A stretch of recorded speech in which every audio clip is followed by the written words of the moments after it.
Student lead startups. Great academic exposure. KL. Deemed to be university. అంకాపూర్కు 18 సంవత్సరాలు సర్పంచ్గా చేశారు G Rajanna. ప్రస్తుత ఎమ్మెల్యే పైడి రాకేష్ రెడ్డికి సొంత మేనమామ. అప్పుడు అంకాపూర్ గ్రామంలో ఎలాంటి అభివృద్ధి చేశారు, ఎలాంటి నియమ నిబంధనలు ఈ గ్రామంలో కట్టుబాట్లు ఉంటాయి అనే అంశానికి సంబంధించి జి రాజన్న మాజీ సర్పంచ్, అంకాపూర్ గ్రామానికి చెందిన మాజీ సర్పంచ్ జి రాజన్న ఉన్నారు. చెప్పండి, మీరు 18 సంవత్సరాలు సుదీర్ఘకాలంగా అంకాపూర్ గ్రామానికి సర్పంచ్గా పనిచేశారు. అప్పుడు మీరు చేసినప్పుడు ఎలా ఉంటుండే మీ గ్రామము, ఏంటి మీ ఊర్లో పనులు ఎలా చేస్తుండే, ఎలా ఉంటుంది? పనులు అంటే అగ్రికల్చర్ ఎక్కువ సేద్యం చేసేది ఇక్కడ. అయితే 70 జూన్లో ఎలక్షన్లు వచ్చింది. ఎలక్షన్ అయితే పోటీ పడ్డాం ఇద్దరం, బాజన్న అని, మారా బాజన్న, నా పేరు గడ్డం రాజన్న. పోటీ పడ్డాం. అప్పుడు వార్డు మెంబర్లతోని సర్పంచ్ అయ్యేది. 9 మెంబర్లతో వార్డు మెంబర్లు ఉండి, బాజన కంటే నేను ఎక్కువ మెంబర్లు వచ్చినాయి. నేను సర్పంచ్గా గెలుచుకున్నా. ఇక సర్పంచ్గా చేసుకుంటా సేద్యం నాటి పద్ధతిలో చేయగా హైబ్రిడ్ విత్తనాలు వచ్చినాయి ఢిల్లీ నుంచి. ఎన్ఎస్సి అంటే national seed corporation, government, central గవర్నమెంట్ది. మేల్ ఫిమేల్ అంటే ఆడ మగ మనము జొన్నలు పెట్టమంటున్నారు, సజ్జలు పెట్టమంటున్నారు అని నేను గ్రామ పంచాయతీలో కూర్చుండి రైతులను పిలిపించిన. ఆడి మొగై మనము ఎట్లా వేయాలంటే మొగై 2-4 రోజుల ముందు వేయాలా, ఆడి వేయాలా. తర్వాత అంత కష్టమైతే మనకు బాధ అవుతుందని ఒక 2-3 పడేసిన వాళ్ళు పడాకను ఇష్టం లేకను పెట్టద్దు చేయొద్దనాక మళ్ళీ అప్పుడు బీడీఓలు సమితిలు ఉండేది. బీడీఓ వచ్చి అగ్రికల్చర్ ఆఫీసర్ ఒక ఏడీఏ ఉండే, ఏడీఏ షాప్ వచ్చి మంచిగా ఉంటుంది, మీ రాజన్న గారు సర్పంచ్ పెడదామన్నాడు, రైతులు మంచిగా చేస్తారు అని అన్నాడు. వచ్చినాము. సీడ్ కూడా డంప్ చేసుకున్నాక మీరు అద్దనద్దు పెట్టాలని బీడీఓ గారు వచ్చిండ్రు, ఏడీ అగ్రికల్చర్ వచ్చిండ్రు, శ్యామ్ సుందర్ ఆర్మూలే అని ఉండే. వాళ్ళందరూ చెప్తే పెట్టడానికి నిర్ణయం చేసి పెట్టండి. అయితే మీరు చెప్పండి, ఏ సంవత్సరంలో మీరు సర్పంచ్గా ఎన్నికయ్యారు, ఎన్నిసార్లు అప్పుడు 18 సంవత్సరాలు కంటిన్యూగా వేయడానికి గల కారణాలు ఏంటి? నేను 1970 జూన్లో సర్పంచ్ అయిన 23 తారీఖున అప్పుడు సర్పంచ్ అయింది. అయితే అప్పటి సంది వ్యవసాయం ఉన్నది, వ్యవసాయం చేసుకుంటూ ఉంటూనే ఉన్నాం. అందరి పద్ధతి వ్యవసాయదారులు ఎక్కువ. అప్పుడు ఇంక ఎడ్యుకేషన్ కూడా లేదు మాకు, మా ఏజ్ వాళ్ళకు. తర్వాత చదువు చేయాలని ఎట్లా డెవలప్ అయితే అట్లా చదువుకోరకు కూడా పిల్లలు బాగా చదువుకోవాలని నా ఉద్దేశంతో చెప్తుంటే సరే అన్నారు. స్కూల్ మంచిగా 7th క్లాస్ కాగానే మళ్ళీ 10th క్లాస్కు అది ఈ స్కూల్ తక్కువ ఉన్నదంటే దొరగారు ఇక్కడ నుంచి ఉండలేరు, 5-6 ఉంటున్నారంటే అలా సంస్థానం గడివి కోటా కూడా తీసుకున్నాం. అలా మెప్పించి మామూలుగా ఏదో కొద్దిగా ఊరు విలేజ్ నుంచి డబ్బు ఇచ్చి తీసుకుంటే సరే అని దొరలు మంచి వాళ్ళు ఇచ్చిండ్రు తక్కువ ధరకు. ఒక 10 లక్షలదంటే 5 లక్షలు ఇట్లా అంటే అట్లా ఇట్లా అంటే 2,40,000కి ఇచ్చిండ్రు అంతా. ఇట్లా ఎన్ని ఎకరాల స్థలము 2 ఎకరాలు ఉంటుంది, 2 ఎకరాలు చిల్లర, 2 ఎకరాలన్నర అవుతుంది. అది కోట ఇంకా బ్యాక్ సైడ్ ఓపెన్ ప్లేస్ అయితే ఇచ్చిండ్రు ఇష్టంతో. ఈ రోజులలో మీరు తీసుకొచ్చిన స్కూలే ఈరోజు ఎంతోమందిని అమెరికా, విదేశాల్లో, ఇంగ్లీష్ దేశాల్లో చదువుకుంటూ ఎన్నో మంది ఉద్యోగాలు చేస్తారు. మీ అంకాపూర్ నుంచి ఎంతమంది అమెరికా లాంటి దేశాలకు వెళ్ళారు? ఇప్పుడు చదువు అంటే బాగా నాకు ఇష్టం అండి. మా కొడుకుని చదివించిన అందరూ కూడా చదువుకోవాలన్న ఇంట్లో. అయితే నేను 10th కాగానే ఇక్కడ చదువుకున్నాక హైదరాబాద్ తోలిచ్చిన. OSC school Hyderabad, G Pullareddy school, college school ఉండే తోలేసినాక మళ్ళీ సమితిలో కుంటగంగారామని ఉండే. రాజన్న మీ కొడుకున్నదాట, నా కొడుకును కూడా చదివిస్తా చెప్పి పోదాంతో వేసేద్దామంటే ఆడు జూనియర్ ఉండే ఆ పిల్లగానికి 4 ఏళ్ళు. అయితే అక్కడనే వేసాను. వాళ్ళిద్దరు కొడుకులను కూడా వేసేసాను. ఇప్పుడు ఇంకా వేరే విలేజ్ అయినా లింగారెడ్డి అని ఆయన పిల్లలని వేసిండు. వాళ్ళు కూడా బయట పోయినారు, మంచిగా చదువుకున్నారు. ఈ స్కూల్ మంచిది. అప్పుడు ఇక అందరూ కూడా అంకాపూర్ నుంచి రాజన్న చదివిస్తున్నాడు. సర్పంచ్ అందరు పిల్లలు చదువుకున్నారు. చదువుకున్నాక ఇక ఆయన అప్పుడు ఇంజనీర్ చేయాలంటే కాలేజీలు లేవు. ఎన్టీ రామారావు అక్కడ ఇక్కడ దేశాలు తోలియాలి, ఇంటికి మనం ఇట్లా కట్టిపించుకుని చేయాలని తర్వాత అయినాయి. కానీ కాలేజీలు దొరకాలంటే కర్ణాటక, మహారాష్ట్ర. మా కొడుకు కాలేజీలో కర్ణాటక, అది మహారాష్ట్ర నాగ్పూర్లో కమలానగర్ కాలేజ్ అని ఇంజనీరింగ్ కాలేజ్ దొరికింది. అంటే మీకు ఎంతమంది కొడుకులు? మీకు మీ అల్లుడు మాకు ఒక్క కొడుకు మా కొడుకు కొంత చిన్నోడు, అల్లుడు కొంత పెద్దోడు ఉండే. మీ అల్లుడిని కూడా అప్పుడు చదివించారు? చదువుకున్నాడు. ఇప్పుడు మా అల్లుడు అప్పుడు గంగారెడ్డి అని ఉండే, కానీ రాకేష్ రెడ్డి అని ఇప్పుడు పెట్టుకున్నారు. చిన్నప్పుడు గంగారెడ్డి అని పిలుస్తాడు. అయితే చదువుకున్నాడు, అయినా కూడా చదువుకున్నాడు. 10th దాకా చదువుకున్నాడు. 10th అయినాక మోరతాట్ల ఇంటర్ ఉంటుందని ఇంటర్ చదువుకున్నాడు. అయితే చిన్నప్పుడు మా చెల్లె సంత తోడగొట్టిన చెల్లె, మా కొడుకు అంటే 1 year డిఫరెన్స్ వాళ్ళు ఇద్దరికి.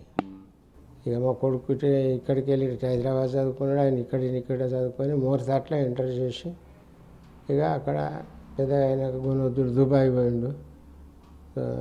ఇక మా ఊడు నాగ్పూర్లో చదువుకొని JR టోపీలు రాస్తే సీట్ వచ్చింది అమెరికాకు. మా కొడుకు అమెరికా వెళ్ళిపోయాడు. మరి అల్లుడిని పెద్ద చదువు చదివించలేవా అమెరికా? పెద్ద చదివించాలంటే మేము కూడా చిన్నగా ఉన్నాము. వాళ్ళు కూడా వాళ్ళ తల్లి చచ్చిపోయేది అన్నాడు. ముగ్గురు చదివించాలంటే నా ఆయుష్యత కూడా లేదు. ఆ ఒక్కడికే బాధ అయింది అప్పుడు. ఒక 2 లక్షలు 3 లక్షలు వరకు. అయితే ఆయన కూడా అరే మా కొడుకు పోతే కూడా ఆయన కూడా అనుకున్నాడు, అరే నన్ను వాళ్ళ కొడుకు అట్లా మనసులో అనుకున్నాడు. అన్నడచ్చు కానీ మంచిగా తెలుస్తుంది, తెలిసినోడే. కానీ నేను సర్పంచ్ చెప్తుంటే ఇట్లా చూస్తుండే అట్లా చూస్తే ఇట్లా అంటే పిల్లలు. కానీ ఎప్పుడైనా కానీ మిమ్మల్ని ఎవరైనా ఏమన్నా అంటే కొడుతున్నారంట కదా? మా మామని ఏదైనా మాట అంటే అని ఎందుకంటున్నావు అని అన్నాడచ్చు. కానీ నా విషయం ఏమి చదువుకునే ఉన్నాడు. నాకు గలకుండానే తిరిగి మా అమ్మ పెంచింది, పెద్దరికమైంది ఏం లేదు, నా సేద్యమైన లేదు ఆయనకు. మా అమ్మ నాన్న వాళ్ళకి తోట వచ్చింది, ఇప్పుడు ఇల్లు కట్టింది, నువ్వు పోయినావు కదా. ఆ 3 ఎకరాల తోట చేసుకుంటే మా అమ్మ నాన్న కొనొద్దులు వాళ్ళకి చేసుకుంటే వాళ్ళకి పెంచింది, అండిపెట్టింది అంతే. ఇక సంతమే అండిపెట్టారు. మా భార్య కూడా నా కొడుకునే పెంచాలి, నీ అల్లునే ఆడ పెంచాలంటది. అది తెలిసి నేను మా ఇంట్లోనే బందుకొంచిన. వాళ్ళది ఇల్లు వాళ్ళకే ఉన్నది. పెద్ద అయినాక వాళ్ళ ఇంట్లో కాళ్ళు పోయిండ్రు. వాళ్ళు తెలిసి కూడా చదువుకొని 10th అయినాక ఇంటర్ చేసి కొనొద్దురు దుబాయ్ పోయి చేసి ఐసోడ్ అయిపోయాడు. అయిపోయాడు. మళ్ళా ఇక అందరి మేరం లాగానే ఉంటే ఒక బిడ్డ పుట్టింది. ఇక అటు ఇటే బయట తిరుగుకుంటూ ఉన్నాడు. ఏదో ఎర్రచందనం ఏజెన్సీ తీసుకున్నా మా అమ్మ ఇట్లా అని చెప్పిండు. ఇట్లా విన్నాము. వాళ్ళ పని వాళ్ళకి, మన పని మనకి. అంటే బిడ్డ పుట్టిన తర్వాత ఆయన భార్య ఏమన్నా అనారోగ్యంతో చనిపోయిందా? రాకేష్ రెడ్డికి బిడ్డ పుట్టిన తర్వాత వాళ్ళ భార్య ఏమన్నా అనారోగ్యంతో చనిపోయిందా? అనారోగ్యం అది ఇంటి లోపల ఏదో మాటలంటే అనారోగ్యం కాదు, కానీ బాధపడి చచ్చిపోయింది అన్నట్టు. అయితే ఆయనకు బాగా బాధలైతే మా తల్లి పెంచింది. ఆయన కూడా బాధపడుకుంటేనే చదువుకున్నాడు, బాధపడుకుంటేనే దుబాయ్ పోయిండు. మంచి ఇక ఆయనకైనా ఇప్పుడు ఎంత శ్రీమంతుడంటే చెప్పరానంత. అంటే ఇప్పుడు నువ్వు సంతోషపడుతున్నావు మీ అల్లుడు పెద్ద శ్రీమంతుడైన? మామ ఇన్నొద్దులు 18 సార్లు సర్పంచ్ చేసిండు. వాళ్ళని ఎమ్మెల్యేని చూస్తున్నాడు. సంతోషమే కదా ఆయనకు కూడా. ఆయన నా కారమూరు వాళ్ళు అన్నారు, మీ అసొంటి టీవీ విలేకరులు అన్నారు. అంటే మీ అల్లుడి మీద మొన్నటిదాకా చేసిన ఎమ్మెల్యే జీవన్ రెడ్డి ఆరోపణలు చేస్తున్నాడు, మీ అల్లుడిని అంకాపూర్లో కట్టేసి కొట్టిరు అని చెప్పి. కట్టేసి కొట్టిరు. అది తప్పు. నేను సర్పంచ్ ఉన్నా ఆయన దుబాయ్లో ఉన్నాడు, పోయిండు వచ్చిండు. ఆయన శ్రీమంతము ఎట్లా అంటే ఎర్రచందనంతో శ్రీమంతమైనట్టు తెలుసు. ఇట్లా ఇట్లా ఎక్కువ కర్ణాటకలో తమిళనాడులో ఉంటుంది మామ అని ఇల్లు కట్టుకుంటేనే అదే తోలకపోలే కానీ చెప్పిండు ఇట్లా ఉంటుంది కర్ణాటకలో ఉంటుంది మా ఒడ్ల పూన పెట్టి పెంచుతారు. 20 ఏళ్ళు పెంచితే ఇంత కమ్ముతుంది, 30 ఏళ్ళు పెంచితే 20 ఏళ్ళకు ఒక చెట్టు, 40 ఏళ్ళకు ఒక చెట్టు కొంటాం. దొంగతనాలకు ఉన్నది కూడా గవర్నమెంట్ అడ్రస్ పెడితేనే కొంటుంటే చేతితోటి. కానీ ఇట్లా ఇప్పుడు చెప్తున్నాడు కదా, అట్లా తెలిసిన మాట అయితే ఎర్రచందనంతో చైనా, సింగపూర్ అటు పార్సల్ చేస్తా, లండన్, ప్యారిస్, జర్మన్ కొన్ని దేశాలంటే 30-40 దేశాల స్టాక్ ఉంటుంది. నాది పోతా అత్త మామ లేకుంటే అంత ఆన్లైన్లోనే నడుతుందని ఇప్పుడు పెద్దగా అయినాక చెప్పిండు. ఇక స్వతంత్రమైనాక అంతే చెప్తే సంతోషమే కదా అని నేను అంతే అనుకున్నా. ఇక వాళ్ళు అంటే సంతోషమే అని ఇక నా హుషారుతో నేను అప్పుడు పిల్లగాని వాళ్ళు 70లో పోటీ చేసిన ముఖాముఖి 2 సార్లు గెలుచుకున్నా. నేను మళ్ళా ఓడిపోయినా, మళ్ళీ పోటీ పడ్డాడు, మళ్ళీ నేనే గెలిచిన. అయితే మీరు చెప్పండి, ఇప్పుడు రాకేష్ రెడ్డి ఎమ్మెల్యే అయింది కదా, ఎమ్మెల్యే అయిన తర్వాత మీకు ఎలా అనిపించింది? ఇప్పుడు ఎంత పెద్దగా అయిండు, గంధం చెక్కలు పెడుతూ తోటలలో చెట్టులు పెంచాలని ఎప్పుడు చెప్పిండు మీకు? ఇట్లా ఇప్పుడు ఒక 3-4 ఇయర్స్ ముందు చరిత్ర అంతా చెప్పిండు నాకు. ఇట్లా మామ ఇట్లా ఉంటుంది నీకు, చైనాలో కరోనా వచ్చినప్పుడు గిన్ని కోట్ల మాల్ ఉన్నది ఇప్పుడు అక్కడ గోడంలో డంపి చేసిన మాల్ ఉన్నది మామ అని ఇట్లా చెప్పిండు. ఆయన తీరం ఉన్నప్పుడు నేను ఆడ పోయి ఆడ వచ్చానంటే పోతుంటే. ఇప్పుడు ఎమ్మెల్యే అయినా అక్కడ పోయినావా? ఎమ్మెల్యే తిరిగితిమి చేతిమి ఆడ కూర్చుండే 40 రోజులు ఆడ టిఫిన్ చేసుకుంటే అన్ని తిని వీళ్ళు మాదే ఆ ఇల్లు అయితే చూడని చూస్తే ఇక సంతోషం అనిపిస్తుంది. సంతోషం ఒక్కడి కాదు, ఊరందరికి ఉన్నది. ఇప్పుడు జీవన్ రెడ్డి మంచోడని ఓళ్ళు అన్నోళ్ళు 5 ఏళ్ళ సంది అయితే కొత్తగా 5 ఏళ్ళు 10 ఏళ్ళు చేసిండు కదా. అప్పుడు ఏదో మీకు ఇది చేస్తా అది చేస్తా టీఆర్ఎస్ అంటే ఏమనుకున్నారు, రైతుల రాజ్యం ఇది, రైతులకు మంచిగా ఉన్నాము అది ఉన్నామని ఏదో ఫసల్కు ఒక 5 ఏళ్ళు ఇచ్చిండ్రు, క్రాప్కి 5 ఏళ్ళు ఇచ్చి 5 ఏళ్ళు ఇచ్చి మంచి వాళ్ళు అనుకున్నారు ఎకరాన అంటే మంచి చెడ్డ అయింది. కానీ నెక్స్ట్ దాంట్లో బాగా దౌర్జన్యం బాగా చేసిండు ఆయన. ఏం చేసిండు మా ఊర్లో? ఏం చేయలేదు, మీకు ఇది ఇస్తా అది ఇస్తాను కోటేయండి సెకండ్ సారి అన్నాడు. ఏంది కులాల వారిగా ఇప్పుడు బీసీలు ఉంటారు, 300 కాపు, ఆ కాపు, గౌడుసు, తెనుగోళ్ళు, వాళ్ళు వీళ్ళు అంటే ఎస్సీలకు ఇగో మీకు ప్లాట్ ఉంటే నేను ఇప్పుడే ప్రొసీడింగ్ రాసిస్తున్నా, దీనికి 10 లక్షలు ఇస్తా, దీనికి ఇది ఇస్తా అది ఇస్తా, ఫండ్స్ వస్తాయి నాకు ఇప్పుడు మార్చిలో అనుకుంటే అట్లా చేసినవి కూడా ఇవ్వలే. దాని మీద ఆయన మీద రిజెక్ట్ అయింది ఇప్పుడు ఓటర్స్. ఇవాళ నిన్న మొన్న మా ఛానల్లో హైదరాబాద్ ఆర్టీవీ ఆఫీస్లో జీవన్ రెడ్డి ఏమన్నాడు, రాకేష్ రెడ్డి పెద్ద దొంగ, ఆయనని అంకాపూర్ గ్రామంలో చెట్టుకు కట్టేసి కొట్టిండని చెప్పి ఆరోపణలు చేస్తున్నారు. అది చెప్పాలంటే అబద్ధం చెప్పాలి. ఇంకొకళ్ళని కూడా అడగచ్చు. నేను మామనైతే చెప్పలేదంటే అనిపిస్తే ఇంకో రైతులను కూడా ఉంటారు.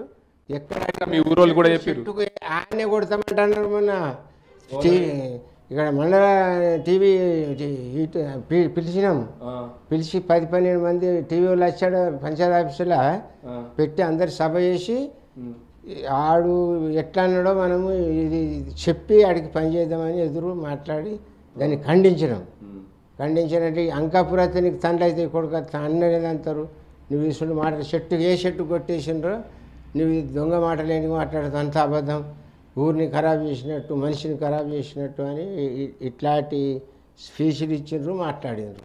అయితే ఇంకో మాట అన్నాడు జీవన్ రెడ్డి, మీ అల్లుడు రాకేష్ రెడ్డి మొదటి భార్య చచ్చిపోయిన తర్వాత ఇంకో భార్య చేసుకున్నాడు, ఆమెను కూడా విడాకులు ఇస్తే మొత్తం 3 భార్యలను చేసుకొని ఉంటున్నాడు అని చెప్పి ఆరోపణ. ఇద్దరే, 3 కాదు, 2 భార్యలు ఉన్నది, ఆమెకు బిడ్డ ఉన్నది, ఎలక్షన్లో తిరిగింది బాజాబ్తా. అది సంసారం అంతా చెప్పలేం కదా. నువ్వు అడిగినందుకు నా సర్పంచ్ పని చెప్పిన కొడుకుని బిడ్డను తోలుకొచ్చి మరి ఆ భార్యను తోలుకొచ్చి అంతా ఇట్లా ఉన్నారు మామ ఇట్లా అనిపోతే ఇంకో ఆమె చేసుకున్నాను అంతే. ఆమె కూడా ఇప్పుడు వయసుదైంది, అమెరికాలో ఉన్నది, డెంటల్ డాక్టరు, ఇంకా డిగ్రీలు ఉన్నాయి ఆమెకు. మనవరాలు అంటే గొప్పగానే చదివింది. 2 డిగ్రీలు అయింది. డాక్టర్ అయినాక అది కాక ఇంకొక డిగ్రీ మొన్న ఎన్నికల్లో ఈయన తిరిగింది కదా. ఈయన తిరిగింది. 2 ఇయర్స్ ఈయన వ్యవస్థ ఎక్కడెక్కడ ఏమున్నాయంటే సీడ్ కంపెనీలు ఉన్నాయి, సీడ్ ఫ్రాసింగ్ యూనిట్లు, ఓకే. ఏసీ గోడౌన్లు ఉన్నాయి, మళ్ళా భూములు బాగా తడగొన్న ఉన్నాయి. నగిరి రోజా దగ్గర ఊర్లే కూడా అక్కడ ఒకటి ఇండస్ట్రీలు ఉన్నది పెద్దది. తిరుపతిలో ఉన్నది. తిరుపతిలో 5 గోదాములు ఉన్నాయి, ఎర్రచందనం స్టాక్, ఒక 5 స్టార్ హోటల్ కూడా కడుతున్నాము అని ఇట్లా తెలిసింది. తెలితే మంచిది, సంతోషం, మంచిగా ఉంటే అందరికీ గమ్మతే. ఇక ఊర్లో ఎవరైనా వచ్చి ఇక ఇంకో మాట, మీ ఊర్లో అందరికి సహాయం చేస్తాడు అంటారు, నిజంగానే సహాయం చేస్తాడు? 100%. అయ్యా నాకు ఇది బాధ అయింది, ఆయన బర్త్డే చేసుకొని ఉంటున్నాడంటే 2-3 కాలు ఇరిగిపోతే 20,000 10,000 బిడ్డతో కూడా పంపించాం. బిడ్డ అంటే ఇక ఆమె మేజర్ ఉన్నది కదా, ఆమె కూడా ఇప్పుడు 20 ఏళ్ళు ఉంటాయి. ఇప్పుడు ఆమె కూడా ఎలక్షన్లో నిలబడతామా, ఏ పార్టీ మంచిగా ఉంటుందని కూడా అడిగాను. నీ ఇష్టము, అది నీ ఇష్టం అంటే బీజేపీ మీద ఇష్టం ఉన్నది. టికెట్ అడిగినారు, అప్పటికప్పుడే 3 నెలల లోపలే టికెట్ వచ్చింది. నిలబడ్డాడు, గెలిచిండు. నేను నిలబడ్డప్పుడే నాకు నేనే దీవెనిచ్చిన, నువ్వు 30,000 మెజార్టీతో తక్కువగా గెలవడం మన రాకేష్ అని మేమందరం. నువ్వు అన్నట్లే గెలిచిండు కదా? గెలిచిండు. నాకు అది నువ్వు అన్నట్టే అయింది, పెద్ద మనిషి నువ్వు అన్నట్టే అయింది అంటారు కదా. అంటే అట్లా ఇక ఎలక్షన్ నడిచిన వద్దు, ఈయనే లగ్గమైనట్టు తిన్నాము. ఒక 40 రోజులు అన్నము, టిఫిన్లు, ఛాయలు అన్నీ, ఒక డ్రింక్ తప్ప అన్నీ మంచిగానే నడిచింది. అయితే చెప్పు, ఇప్పుడు మీ అల్లుడు ఎమ్మెల్యే అయిండు, మీ ఆర్మూరు కానీ మీ అంకాపూర్ కానీ, నువ్వు ఏమనుకుంటావు మీ అల్లుడు ఎమ్మెల్యే అయినందుకు? ఏమనుకుంటా అంటే సంతోషం బాగా ఉంటుంది. కొడుకు మేరమా, కొడుకు అమెరికాలో ఉన్నాడు, ఒక కంపెనీకి CEO అయిండు. తెల్లోళ్ళు ఉండగా మన నల్లోడు అయిందంటే అడాయి 8 ఏళ్ళ. మొన్న వచ్చిండు అల్లుడు పోటీ రాలే, అంతకన్నా ముందు వచ్చిండ్రు. నేను కొద్దిగా బీమార్ అయిన 2 ఇయర్స్ ముందుగానే వీళ్ళిద్దరు కలిసి ఐజీ హాస్పిటల్, అక్కడ నగేష్ రెడ్డి హాస్పిటల్నే మంచిగా చేయించారు, తోలిచ్చిండ్రు. నన్ను మంచిగానే ఉన్నాయి. మళ్ళీ ఎప్పుడు నీ దగ్గరనే ఉన్నాడంట కదా మీ అల్లుడు మొత్తం? మొత్తం అంటే అదే ఆడ నన్ను హాస్పిటల్ వేసి బతికిచ్చిండు ఆయన. పెద్ద మనిషితోని కొడుకు వచ్చేదాకా కూడా చెక్కులు ఇచ్చిండు, రాసిచ్చిండు. నన్ను పైసలు కట్టి వేసిండు. అల్లుడు అంటే ఉత్తుగా ఉండవలే. ఈడ ఓపిల పడితే లంజగొడుకు నిజామాబాద్ హాస్పిటల్ కరోనా ఉన్నాడు. నాకు సోడియం తక్కువ అయింది. దానికి ఆడ పడేసి అక్కడ ఐజీ హాస్పిటల్ చెప్పిండు. అంటే నువ్వు ఒక కొడుకునేమో అమెరికా పంపించినావు, అల్లుడినేమో ఇక్కడే ఆల్రెడీ సాయం అయినట్టు. మొట్టమొదలు 5 days వాడు అమెరికాకి వెళ్ళి వచ్చిందాకా ఈయననే హాస్పిటల్లో చూసుకున్నాడు, ఈయననే తినిపించుండు. అంటే అట్లా ఉండి గొప్ప ఎవరైంది? ఇద్దరు గొప్పని. కొడుకు ఒక కంపెనీలో CEO అయిందంటే ఎంతో గొప్ప. 14 కంట్రీలు తిరుగుతాడట చెప్పిండు, వేరే దేశాలు, అమెరికా, ప్యారిస్, జర్మనీ, అది ఇట్లా ఇండియాలో పూనా, ఇండియాలో కూడా పూనా ఉన్నది. అది అయితే అత్తడు ఏడాది ఒకసారి నవంబర్ డిసెంబర్లో అత్తడు, పోతాడు. కానీ అంతా ఇక అమ్మ నేను ఇద్దరే ఉన్నాము. ఇక ఆయన కొడుకు ఇప్పుడు డాక్టర్ చదువుతున్నాడు. ఆయన పోయి 37 years అయింది. ఇప్పుడు 2 సార్లు ప్రెసిడెంట్లకు ఓటేసిరి, సిటిజన్ వచ్చినాక అక్కడ గ్రీన్ హోల్డర్ అయినాక మంచిగా ఇల్లు కట్టుకొని ఒక కొడుకు ఒక బిడ్డ, మా కొడుకు వాళ్ళే, నాకు ఒక కొడుకు ఒక బిడ్డే, వాళ్ళు ఇద్దరే పిల్లలు. మేమిద్దరం అంటే పైసలు ఏం పని చేయి, నేను సంతోషం ఉన్నా మీరు అడిగినందుకు. మొత్తంగా చూసుకోవచ్చు, నేను 18 సంవత్సరాలు అంకాపూర్ గ్రామానికి సర్పంచ్గా చేశాను. నా అల్లుడిని నేనే, అంటే మా అమ్మ నాన్న పెంచారు, నా దగ్గరనే పెరిగాడు. నాకు ఒక కొడుకు, నా కొడుకుని అమెరికా పంపించాను. నా అల్లుడు ఇంటర్మీడియట్ చదివి దుబాయ్ వెళ్ళాడు. కానీ నేను అనారోగ్య పరిస్థితుల్లో ఉన్నప్పుడు నా కొడుకు కంటే ముందు నా అల్లుడే నా దగ్గర ఉండి నన్ను మొత్తంగా చూసుకున్నాడు.